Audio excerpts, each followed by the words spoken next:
Pinaghahanda na ng MMDA ang mga motorista sa kabi-kabilang road reblocking sa ilang pangunahing kalsada sa Metro Manila. Marami kasing dapat kumpunihing kalsada at may mga tatanggaling pang arko.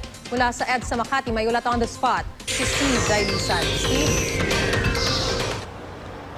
Maris, dalawang road reblocking at ilang road repairs ang isasagawa bago magundas ng MMDA at ng DPWH. Kaya ngayon pa lamang ay pinaalalahanan ng mga motorista lalo't posible raw na magbigat ang daloy ng trapiko. Ang isa dun sa mga road reblocking na gagawin ay sa portion ng Ortigas na halos araw-araw ay napaka-traffic. Isang lane lang naman daw ang sasakupin ng road reblocking. Pero ang sabi ng MMDA, pinag-aaralan na rin nila ang pagtitake over ng traffic management dun sa portion naman ng Ortigas Center. Kasi kung manggagaling ng EDSA, MMDA ang may hawak ng traffic management. Pero pagpapasok na ng Ortigas Center, mga security personnel na ng mga nasabing establishment ang namamahala dyan. Mas mainam daw kung synchronized para nang sa gayon ay mas mapapamahalaan ng maayos ang traffic flow sa traffic area na yan. Bukod sa Ortigas ay magkakaroon din ng road reblocking sa portion naman ng Libertad at Mandaluyong. Liban sa road reblocking, Maris, ay dapat yung paghandaan ng mga motorista, partikular doon sa mga daraan sa southbound direction ng EDSA West Avenue dahil simula sa Miyerkules ay sisimula na ng MMDA yung pagkukumpune sa portion ng loading at unloading bay dyan. Tatanggalin yung mismong center island sa pagitan ng mga bus loading and unloading bay para raw makagaan dun sa daloy ng trapiko. Lalo pat araw-araw ay nagkakaroon din ng traffic dyan. At minsan nga ay tumutukod pa hanggang sa Muñoz area. Para paluwigin pa yung trapiko ay mag-aalis din daw ng isang U-turn slot ang MMDA sa portion naman ng Trinoma. Ngayon, i-anunsyo daw nila yung konkretong traffic plan sa mga susunod na araw.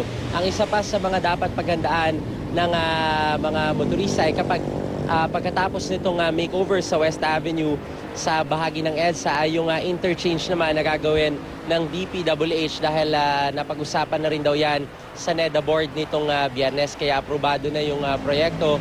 Isa na lamang yan dun sa yung petsa na lamang ng construction yung inaantay nila at inaasahang matatapos yan sa 2016.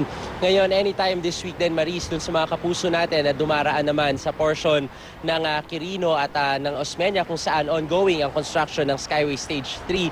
Dapat nyo rin pong paghandaan yung gagawin naman na pagtitibag dun sa malaking arko na nagsisilbing boundary markers sa pagitan ng Makati at ng lungsod ng Maynila. Yan ay para magtuloy-tuloy yung construction ng Skyway Stage 3. Kaya dun sa mga motorista, dahil marami po yung mga nakaschedule na road repairs bago magundas, ay kinakailangan ngayon pa lamang daw ay planuhin na rin yung mga alternatibong ruta. Narito po ang bahagi ng payag ni MMDA Chairman Attorney Francis Tolentino.